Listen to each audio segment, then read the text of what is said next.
maybe building right on that opening prayer, I want to say that one of the bases for Paul's authority is not the usual form of I have authority by reason of some institutional character or ordination or formal role, but it's more the authority of his lifestyle. And that's why he dares to say what he just said there in that prayer, imitate me. It's not dominative power, it's imitative power. Because I'm doing it, just come with me. It's a wonderful kind of leadership when you can invite people into what you already believe and what you're already doing. And it's a different kind of authority than merely institutional authority. I think it's what we mean by true charismatic authority. And in the classic meaning of the term, Paul is a very charismatic leader. He's not a priest. He's not a formal rabbi. He's not ordained in our later sense. Even the institutional church never says there's any claim that he was a priest, although I doubt if the 12 apostles thought of themselves as priests either. He's a man with an experience. And what we're going to try to do this week, we're going to try to unpackage that experience, which you'll see is the pivotal experience. If you understand what we call his conversion experience or his call, all of his major themes are contained in seed form in what apparently he experiences. We're talking about this timely period. 2 days from now is the feast of the conversion of St. Paul.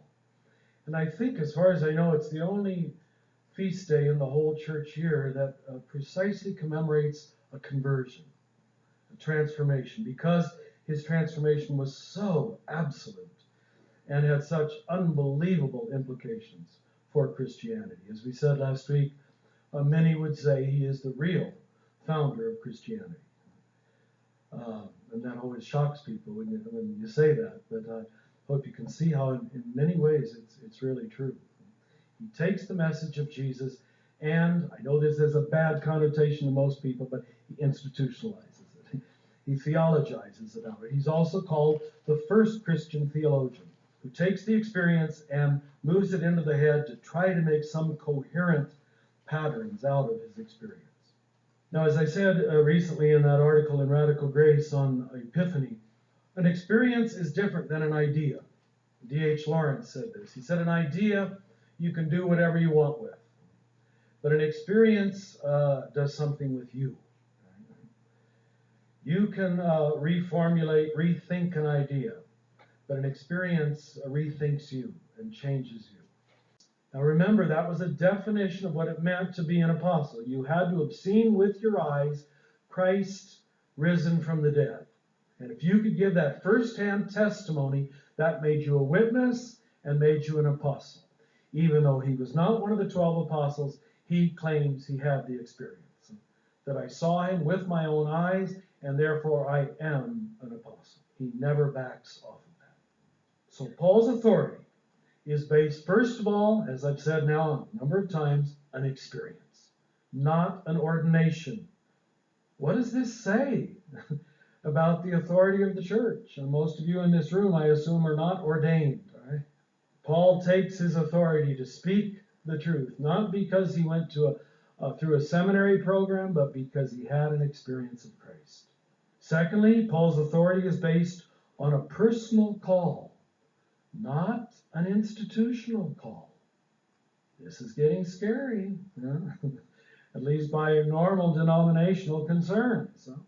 He, in fact, goes out of his way to say, Peter, James, and John have nothing to do with my authority. I'm pretty arrogant, really. He's saying, I'm standing here, my own man. He's got courage. I was about to use another word, but I won't use it in polite company.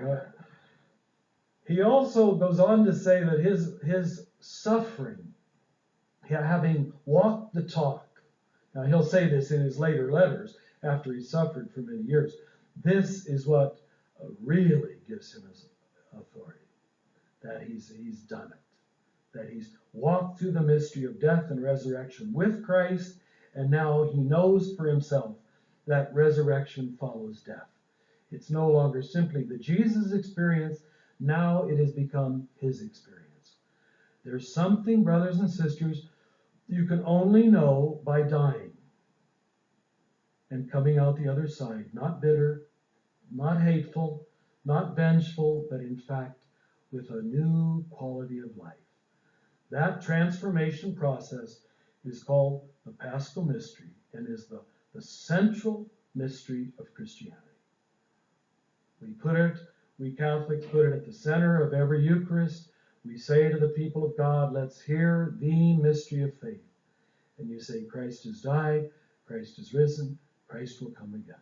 The mystery of death turning into resurrection is the primary, and you could almost say the only work of God. That's God's job description. What we crucify, God raises up. What we kill, God transforms. What we destroy, God makes new. One of Paul's greatest lines is, there's only one thing that matters, and that is to become a new creation. Not circumcision, not the laws, not ritual practice, not dietary obligations. Only one thing matters. Have you become a new creation? Our term is, have you been transformed? His authority is based, therefore, on experience, a personal call, his personal suffering, and, as I mentioned very quickly at the beginning, his ability to ask you and his communities to imitate him. Not his power to dominate you, but his power to say, follow me. And he's often using that phrase, saying, imitate me as I imitate Christ. That takes courage. I'd be afraid to say that, because I do too many lousy things that I wouldn't want you to imitate, you see. But he says, no, imitate me.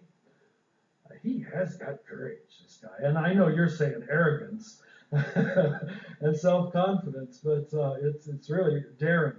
Where does that kind of daring come from? I suppose if I saw with my human eyes, right, a light and a Jesus apparition like he did, I would know something and have that kind of self-confidence.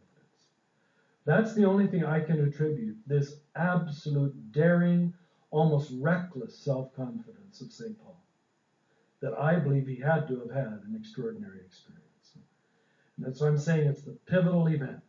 What I'm going to try to do tonight is give you a little bit of theology, psychology of conversion. This might take, you probably will, the rest of the time. I want to show how all of his major themes come from this conversion experience. But first, I want to describe for you a little better what we mean by a conversion experience, at least biblically speaking. And in the history of the mystics, too, because I do think Paul is a mystic. And it's a mystical conversion he has, not a moral conversion. He's not saying, I used to be a bad guy, I was in drugs, sex, and rock and roll, and now I'm not. That's a moral conversion. That's the kind I hear at the jail a lot. They're fine, but they tend not to last, Pretty soon you're back on drugs, sex, and rock and roll if you haven't had the mystical communion experience. First of all, it is an experience, not an idea, not hearsay, not secondhand information. There is no vicarious experience. We used to say God has no grandchildren. God only has children. In other words, every generation has to come to the experience for themselves. And I don't think we Catholics have often been told that. We somehow thought it was just fine to ride on Grandma's coattails. Grandma was Catholic, so I'm a Catholic, What do you know? What have you experienced? And very often there's no experience. It's simply civil religion. It's religion that we're all Catholics here in the South Valley of Albuquerque, aren't we? That's not going to suffice anymore, I don't think. The prejudices against Christianity, the kind of pressure against belief is so major in our secular society that I think civil religion has been dying for the last 50 years and will probably continue to die. And maybe deserves to die, because it isn't really what Jesus is talking about, that you're just a Christian because your mother was. Until you've had some kind of parting of the veil experience where you can say, I know, right? you haven't been prepared for transformation. After conversion, one does not look at reality. Now, I'm going to play with words, but listen to me closely. One does not look out at reality, but you look out from reality. In other words, it's not over there. You're in the middle of it. It's a basic change in position and perspective. I've quoted that line so often of the Trappist monk when I was in the Hermitage who was in a deeper hermitage himself, and he told me, he says, I never get to preach, Richard, but you get to preach. And he says, when you do, just keep telling the people God is not out there. Thank you. And he went on down the road. I just followed his request, and I just told you, God is not out there. But before conversion, you tend to think God is out there. After transformation, God is not out there. You don't look at reality, you look from reality. You're in the middle of it now. You're a part of it. That's why I want to call this whole thing a mystery of participation. We're going to see that Paul is obsessed with this idea of I'm participating in something. Right? I'm not writing the story. I'm a character inside of a story that's already being written. Brothers and sisters, that changes everything of how you see your life. If you think you're writing the story, you've got to do it right. You've got to be clever. You've got to figure it out. And if anything goes wrong, you've got yourself to blame. Right? It's a terrible way to live, even though a high degree of Christians do. And I would call it bad news. The good news is a completely different experience of life. You don't have to write the story. It's being written. I am already a character on the stage. I am being used. I am being chosen. I am being led. You will know that after conversion. You will know you're being used. And you'll know you're being led. And you'll know that your life is not all about you, but you're about life. You're an instance of this mystery of the agony and the ecstasy of God that is happening inside of you, and all you can do is say yes to it. That's all. That's sacred space. That's a converted person. And in light of that, you wonder how many converted people we have? And most of us are still living in profane space, trying to figure it all out and do it right and blaming ourselves every other day. No wonder we have so many people with negative self-images. In sacred space, it's not about doing it right. It's just about doing it. Did you know that? And that changes everything. Let me say it again. It's not about doing it right. It's just about doing it and listening to it and knowing that your life is not about you, that you're being used, that you're an instrument. Therefore, it's not self-consciousness after conversion as much as it is what the mystics call pure consciousness. See, self-consciousness applies, there's a dualistic split. There's me over here thinking about that over there. And the mind always remains dualistic until you've had mystical experience. Then the split is erased. The subject-object split, as we describe it. The split is overcome, at least for a while. You can't maintain it forever in primary consciousness. But you know it. And once you know it, you'll never be satisfied with anything less.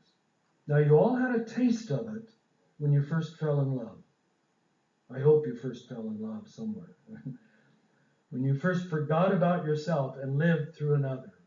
When you first had a baby and just your whole life was totally concerned with that baby. And I see it in so many young mothers. I see it in airports and airplanes. I see it in my nieces after I go home and they've had their first baby. In 6 months, they move from giggly teenage girls to women, because for once their center is outside themselves. And that's what happens in unitive experience. You don't become self-conscious as such, but you're freed from this burden of self-consciousness. And you can finally live in and through and with another. That's the experience of being in love, of falling in love. Now, ironically, I'm going to talk paradoxically, this doesn't destroy your sense of self. Ironically, paradoxically, it increases it. Do you remember, the only thing I can go back to is when you first fell in love, that first ecstatic thing as a teenager, probably. I hope you didn't wait much longer than that, you know. And it was probably puppy love. That's okay. It doesn't matter. But I'm not going to speak from the male side, but you never felt more a man. You never felt more a person, more alive.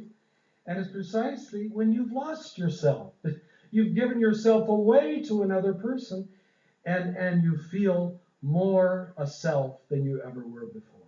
True union does not absorb distinction, but actually intensifies distinction. The more one gives oneself in creative union with the other, the more one becomes oneself. That's already mirrored in the doctrine of the Trinity.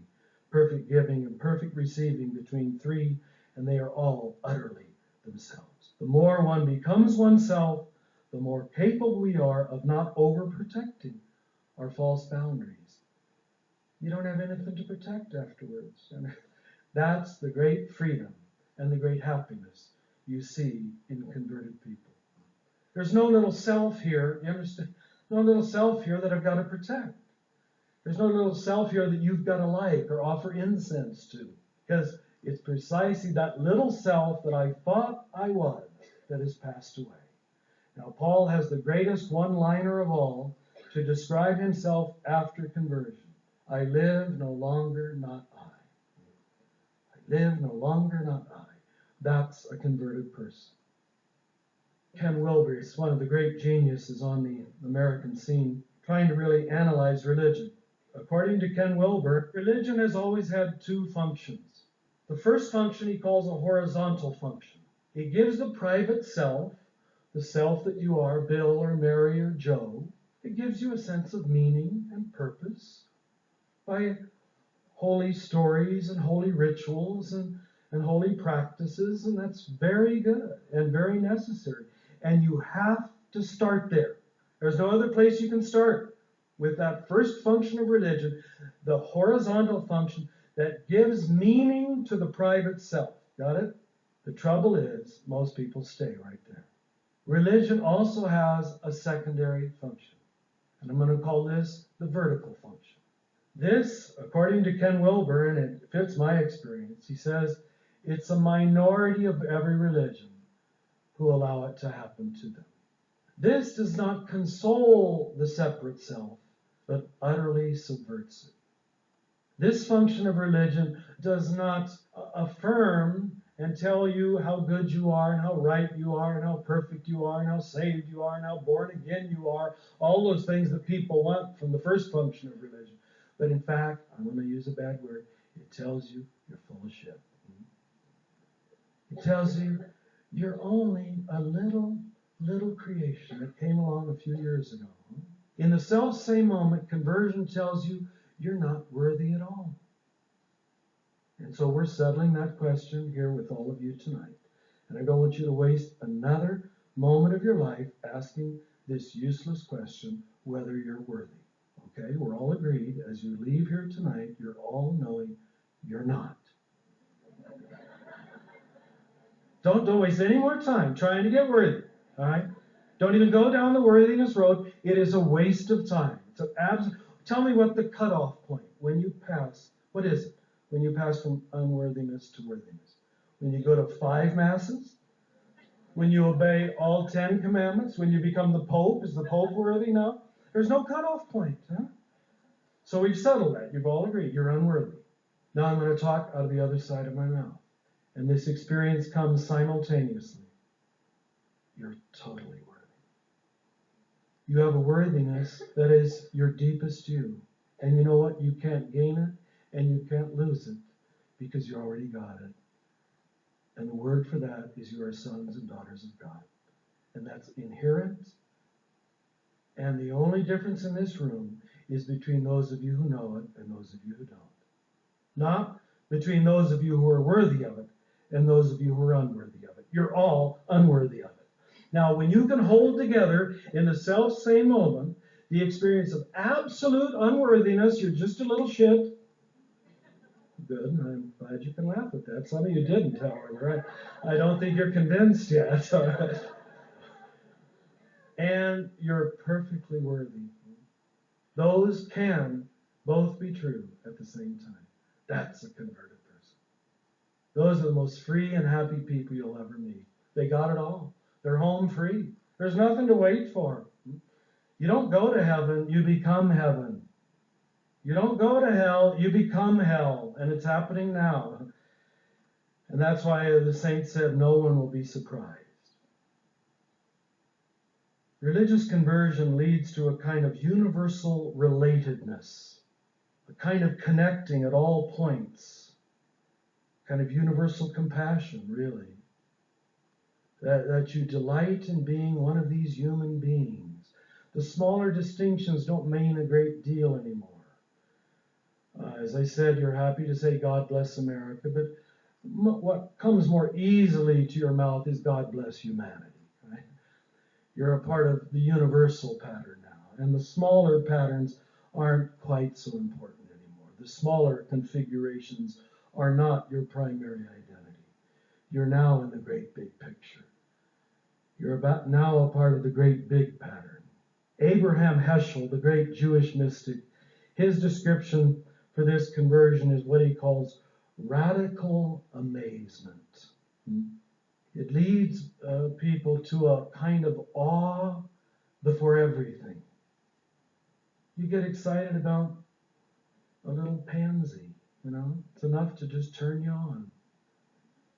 I remember a few months ago, I was over here at Kmart, and I don't know, I had a especially good day, but I found myself smiling at the Tide boxes. I don't know, standing there, no one else was on. I asked myself, what are you happy about, Richard? I don't know, but it's just, I know it's all okay, you know.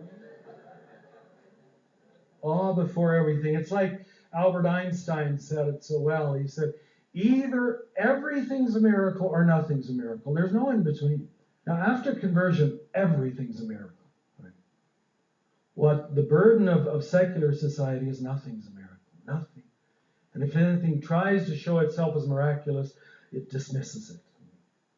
After conversion, the right brain opens up, and symbols and images and poetry, everything becomes symbolic and starts speaking to you.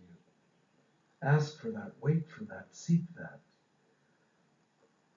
After conversion, you're easily able to be self-critical, as we're going to see in Paul, without being self-hating.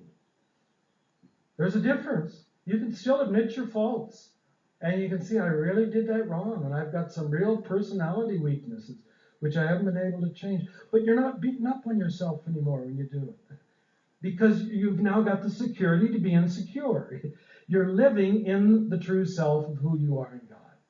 That's the second function of religion, which somehow undercuts that smaller sense of self that we think we are, and inserts you into the bigger self that we would call the Christ self. That's what Paul would call it. His phrase for that is en Christo, to be in Christ. It's the most common phrase he has in all of his letters. It's the description of the transformed person after they've let go of the small self and are now living in the new self. The Buddhists are describing the same thing. They call the small self the ego self, and the transformed one the Buddha self. But it's a different sense of the self. I cannot say that strong enough. And the way you can tell, if you want the giveaway, that you're still living in the old self, is how often you take offense. How often you're upset. Because it's only the false self that easily gets upset. The true self just isn't that offendable. You know, you can't hurt it. But the false self, it needs you to kiss up to it, and it needs you to praise it and offer it incense and show it special dignity, and it needs fancy clothes to think it's okay.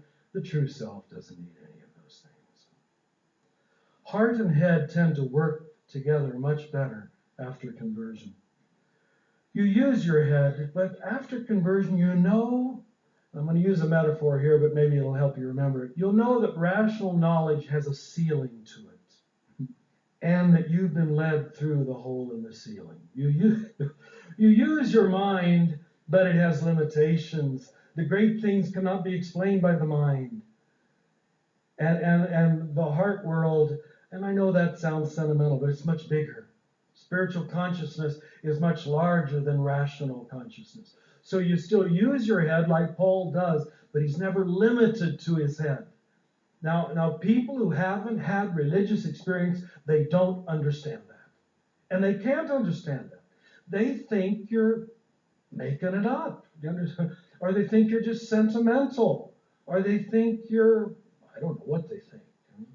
But until you pass through the hole in the ceiling, which is the precise work of God, it's usually imaged by a dove coming down or something like that in metaphor. But somehow the smaller scaled world has to disappoint you, has to fail you, has to fall apart for the larger world very often to reveal itself. After conversion, there's an increased capacity for happiness, for silence, for solitude. Why? Because there's a kind of self-sufficiency here. I don't need other people constantly to be around me to tell me I'm alive, right? I don't need other people to make me feel content. Before that, you need reassurance almost every 5 minutes. That stimulation is what makes me happy or makes me alive. Now there's an experience of inner aliveness, and so the outer aliveness is not nearly as important.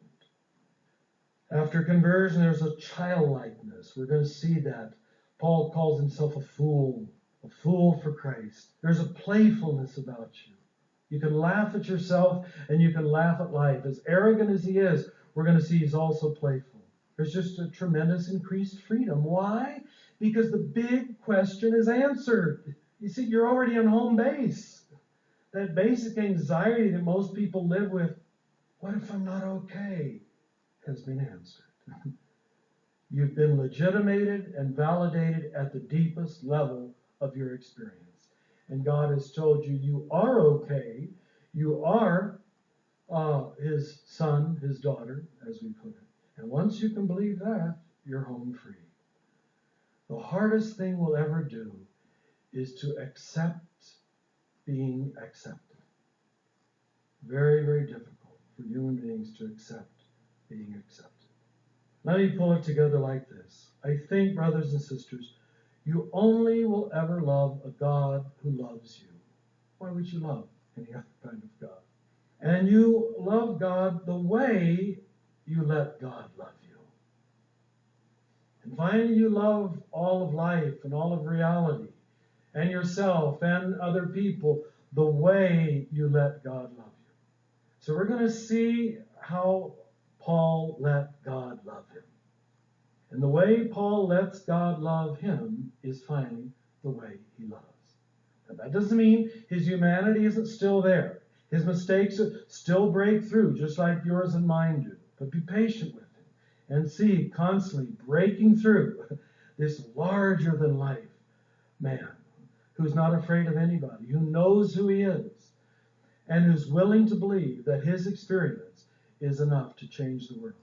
Even though by the time he dies, there might be only several hundred people in the whole huge Roman Empire. Imagine going into the great city of Rome, seeing the hordes of people of all kinds of religions coming in all directions, and yet Paul is absolutely certain he's got the answer for all of them, and that he's going to change them. And the amazing thing is, in a certain sense, he did. Thank you, and we'll see you next week. God bless you. Thank you.